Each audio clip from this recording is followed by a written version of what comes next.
Dear Nick, I've been making whips for about a month and a half now and I'm really enjoying it, all thanks to your video tutorials. Although I feel pretty good about my whips, I've been having a pesky problem with my plaiting, particularly on the overlay. The top of the whip looks good, no gaps or spaces, but when I turn the whip over, it's a complete mess. Unevenness, strands going over and under strands where they shouldn't, etc. I'd greatly appreciate some help on this and would very much like to get past this whip making rut. Thanks so much for what you do. You've really helped me to stay positive through these crazy past couple of years. Sincerely, Jack. Well, Jack, thank you so much for watching my videos, man. I'm glad that they've been helpful to you. Now, this is a problem that so many whip makers experience and talk to me about. And I'm willing to bet that every single whip maker has gone through this at some time when they were beginning. I know I did. When we decide to dive into a new skill or a new hobby that requires a lot of things done at once, our brain can only pick one thing to focus on for a while. As we practice and become more familiar with what we're doing, we're able to kind of subconsciously work on those other things that make everything come together as a whole. For example, when I started playing guitar about 16 years ago, I couldn't even comprehend the idea of being able to play or pick more than one string at a time. But the more I practiced, the more I did it, the more I was able to kind of incorporate some rhythm in there. So then I had lead, and then I had rhythm, and the two come together and create a song. The same principle applies to whips. You are subconsciously doing all these little things with your fingers when you're plaiting that you don't even realize if you've been making whips for a while. If your whips look good and the plaiting looks nice, there are a lot of things that you're doing with your hands that you don't realize you're doing. So when we first start making whips, it's so easy to focus on what's in our line of sight, which is the front seam of that whip. The biggest challenge to me when I first started making whips was the whole concept of plaiting. Pulling strands from the back, under 4/4, under 3/3 or whatever, and doing that round braid. That idea in and of itself was challenging enough for my brain to wrap its tentacles to grasp that concept. So I had this problem all the time. I was so focused on what I saw in front of me that I was completely unaware of what was going on behind the whip.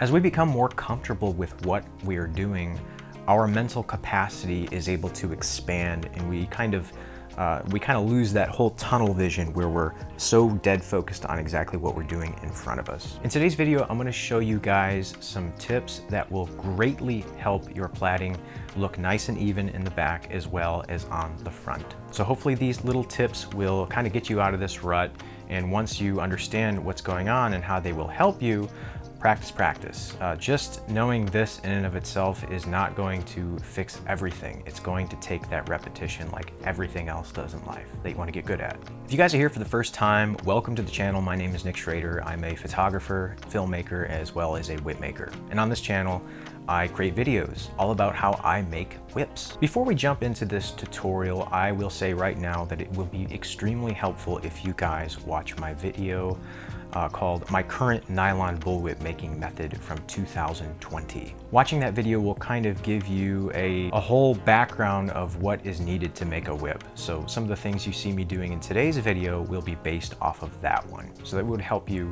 kind of get prepared if you would watch that video first or just skim through it. What you're looking at right now in my hands is the very first plaiting that I ever did in my life. And even though it's not pretty on the front side or the back side, we can get an idea of what this problem entails. And if you look at the front, it looks, you know, of course, what you would see with a first whip. It's not perfect. There are some spaces, but it could be worse. And what I mean by that is if we flip it over. Notice we have some spaces here. We have some gaps there. We work our way down. We see unevenness. We see strands going over other strands where they should not be, as Jack described. You'll notice also, look at how much more shallow the plaiting angle is here than it is there. And if we work our way down the whip, we can see instances of this through and throughout. It's a very ugly bulge there. Continuing down, things get a little out of hand here, you know. We flip it over again, it just looks so much worse on the back side than it does on the front side. I currently have here a 16 plat 5-foot nylon bullwhip overlay in the process of being plaited. I want to kind of just illustrate what this problem is due to. Number one, we can see here that the plaiting is fairly straight and even. As you can see here, the strand at the surface points to the upper right. So what we need to do is take the strand, go around the back, and go under 4/4. That is our 16 plat sequence. So we're going to do that right now. So I'm going to take the strand around the back. Now, as a new whip maker, I was just so worried about what was in front of me right here that I did not pay attention at all to the back side. So I would not be worried about that angle at which I pulled that strand. For example, this is the next strand in the sequence. I might pull it like this, you know, at this angle. Right? As long as I was getting that strand around the back and under 4/4, I didn't worry about the back side because the front looked good. Why would you? I might take this other strand here and pull it at a more downward angle, and that would cause a gap here on the right side. So we need to be very conscious as to where we are positioning those strands immediately before we're plaiting them. So let's go ahead and switch to some side angles here to give us a better illustration of what's going on. So we have two cameras rolling for this shot. The first one is straight overhead and the other one is to the left. So the idea is to be able to see what's happening on the side of our 16 plat overlay, and also being able to make references to the camera pointing straight down so we can observe the top seam here. So here we have it. Once again, if you've not already seen my video, my current nylon bullwhip making method from 2020, please check that out. It will greatly help you in understanding what I'm doing and why I'm doing it. So we have here a strand pointing to the upper right. This is the strand that we're going to be plaiting. So I'm going to go around the back here, and we're going to go under 4/4. This is what the sequence is for my 16 plat whips. The next strand that we're going to be plaiting is this one here. We're going to take it around the back. We're going to go under 4/4. Now when you first start making whips, it's very tempting to want to just take the strand around the back and just execute the sequence. You count your strands, 4 underneath, 4 over the top. And once you get it in place and you pull it tight, it looks okay here, but around the back side, things don't look so good. Now, switching to our camera on the left-hand side, this is what it's so tempting to do. It's tempting to just grab the strand and not worry about that angle that we're pulling it. So, for example, we might pull that strand like this at a very severe, sharp angle. And when we do so, we are taking it around the back. No question about that. We are taking it around the back and going under 4/4. But look at the gap here that we're dealing with. That's something very important that you want to avoid. And the way that we can avoid doing that is to take the strand, and right before we plait it, so this is the strand that we're going to be plaiting, push it with your thumb like this and push it against the previous strand. Once you do that, I like to just hold it with the index finger. Now I can reach through the top here, grab it through. So now we're going under 4/4. And as you can see, that strand is seated up against the previous strand very nicely. So I'm going to do that again. Same thing I just did to the left side, I'm doing to the right. I'm really making sure that I push that strand with my thumb before I plait it under 4/4. Once again, this is the strand that we're plaiting. I'm going to pull it a little bit, putting pressure on it with the thumb, and I'm reaching around the side. See, there's a little bit of a space there. I'm just going to push it up against the previous strand and eliminate the space, holding it with the index finger here. Now, switching back to the overhead camera, I can reach through those strands, grab that strand while still holding here, and pull. And you can see that there is little to no space between those two strands that we just plaited. We'll take a look at it from the right-hand side now. And this is the strand we're going to be plaiting. So here we go. We're going to pull it around the back, and when we do so, I'm paying close attention to just pushing it right up against this previous strand so that the sides are touching right there. Once I do so, I'm going to hold it with that index finger once it's lined up. Maybe just kind of wrap my finger around the back to hold it. Now I'm reaching through the top here, splitting them under 4/4, grabbing that strand, pulling, and laying it into place. I'll do a couple more for you. Under 4/4. Here we go again, grabbing this strand, guiding it around with my thumb, making sure that it's laying right next to the previous strand. Just push it a little bit with the thumb, hold it in place with the index finger, reaching through, under 4, over 4, pulling tight. So I want to show you guys the same thing, the same procedure, but just having a camera angle underneath right down here looking straight up so we can observe the back side of the plaiting while we plait. We also have this overhead camera so we can see the top and we can see the bottom. So here we go. This is what it looks like to plait from the underside. So I'm going to take the strand here, locking it in place with the thumb. Notice how I'm holding that with my index finger and just guiding it. I'm feeling that that strand is touching the previous strand, and that's what's going to make things neat. Reaching through, grabbing that strand, I can let go, pull it tight. And you'll see oftentimes I do this little shift here after every time that I plait a strand. I just kind of shift it around, move it around, and jostle a little bit so those strands will touch each other. Now we have a strand from the upper right hand side around the back, observing it, making sure that I have it locked into place. It's touching the previous strand like that. We don't want any of this. This is what's going to cause the unevenness and mess underneath. The same way we don't want it to be like that. See that? The problem is you can arrive at a place where the front looks fine and the back doesn't. It's very important to, after every few strands that you plait, to observe the backside and make sure you're not having those clumps and those strands being uneven. This right here, having that strand flush with the previous one, is what's going to allow the backside of your plaiting to look good. So here we go, around the back, holding it with the index finger, pushing it. I'm physically pushing it and feeling the strand before it's stopping me. Reaching through like this and pull. I can let go now. Like that, and keep going.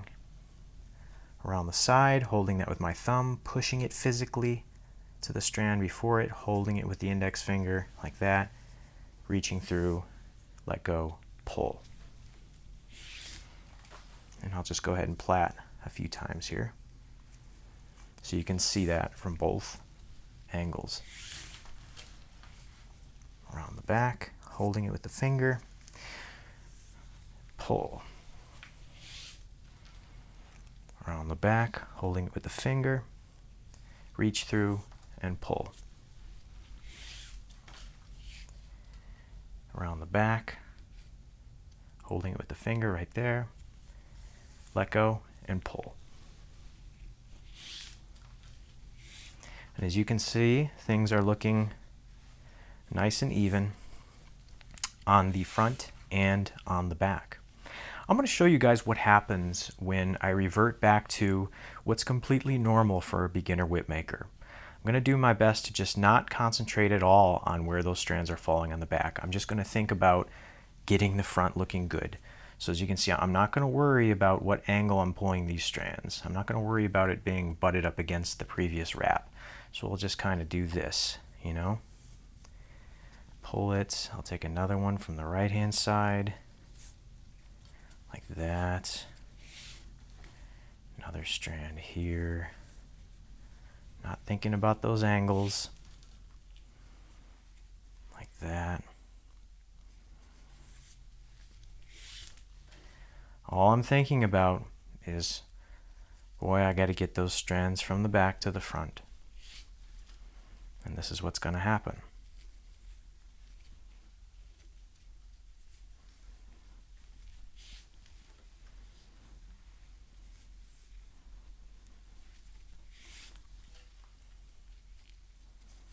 See that? Look what's going on in the back. It's very messy. But if you look to the front, the overhead camera, it doesn't look bad at all. You would never know it until you're, a 1.5 or 2 feet into a whip. You call it a night, you take it out of the clamp for whatever reason, and then you're discouraged because you look at the back and you go, man, I was so happy about the way things were looking in the front.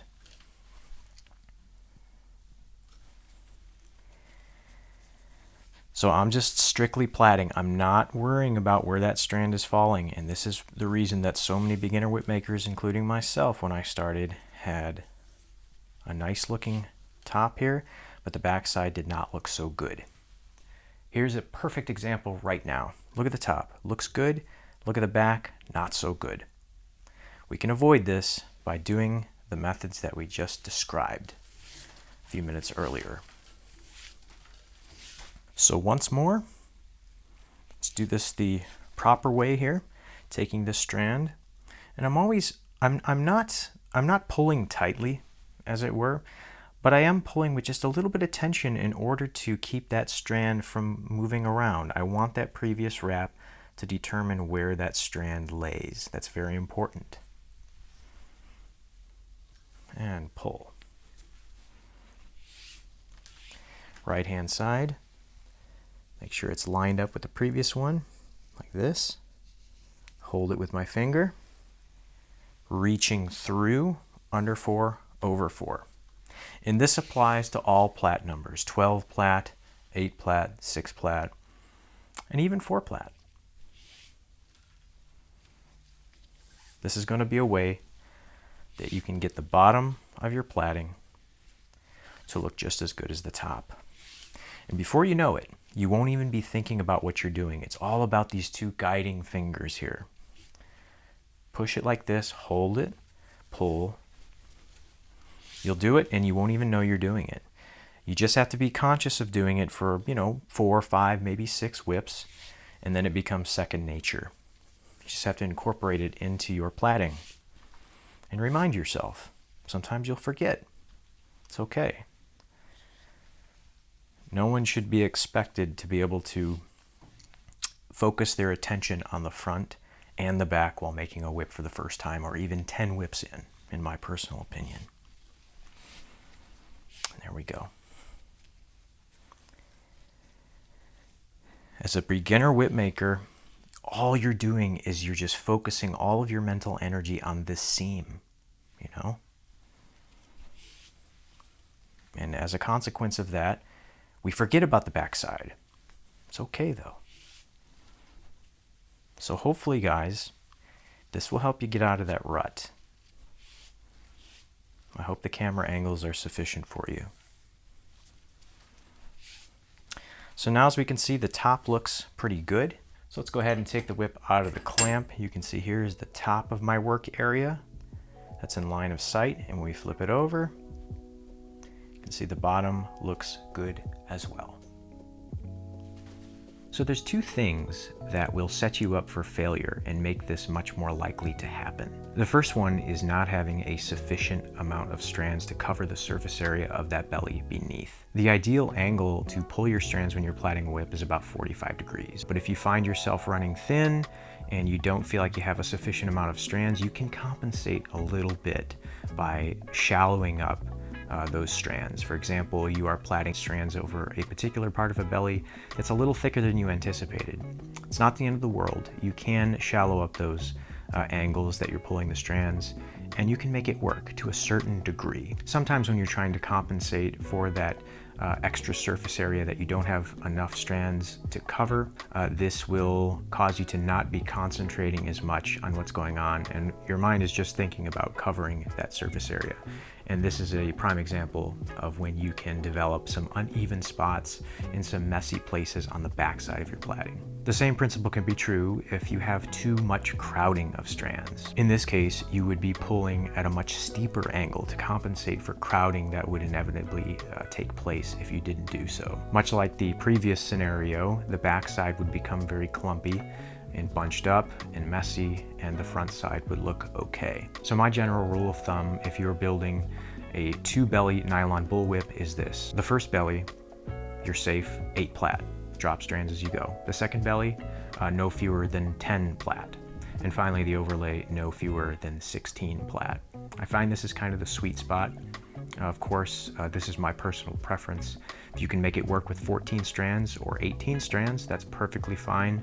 I just will say that in the past, if I have not used this amount of strands for the given bellies and the overlay, I would find myself running into this problem much more frequently. So thank you guys so much for watching this video. I hope you found it helpful. And as always, please let me know in the comments if you would like anything further clarified. And as always, let me know of future videos you'd like to see. Thanks so much for watching. Make sure that you hit that like button and hit that subscribe button. I'd appreciate it, and Tipper would too. See you guys in the next one.